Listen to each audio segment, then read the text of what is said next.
அவங்க வர லேட் ஆகும். நீ கிளம்பு, நான் சாப்பிட்டுக்கிறேன். ஏங்க அப்ப அவங்க வர வரைக்கும் சும்மா தானே இருக்கீங்க, வரதுக்குள்ள சாப்பிட்டுடலாம்ல. என்ன சொன்ன? சும்மா இருக்கணும். என்ன பார்த்தா எப்படி தெரியுது?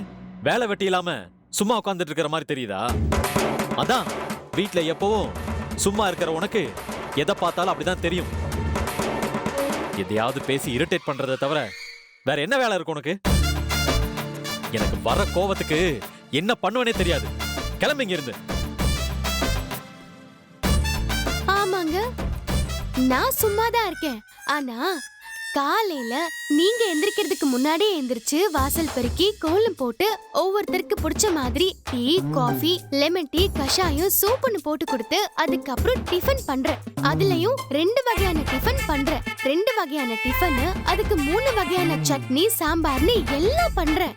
அத நான் பரிமாறி எல்லாரும் சாப்பிட்டதுக்கு அப்புறம் அந்த பாத்திரத்தை எல்லாம் கழுவி வச்சு மறுபடியும் மதிய சாப்பாட்டுக்கு போய் காய்கறி வெட்டி பருப்பு கடைஞ்சு சாப்பாடு, ரசம், கூட்டு, பொரியல் எல்லாம் பண்ணணும்.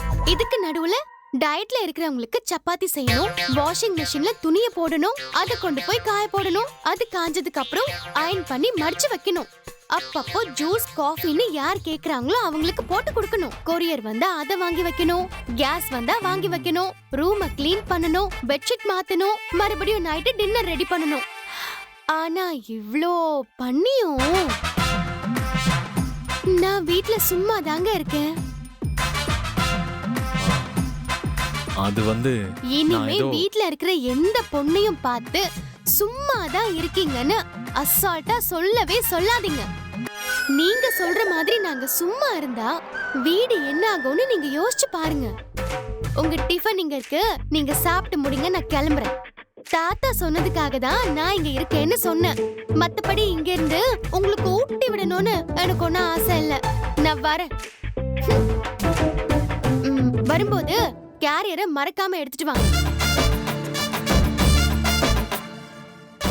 ஐயோ, நான் வேற தேவையில்லாம கிளறி விட்டுட்டேன்.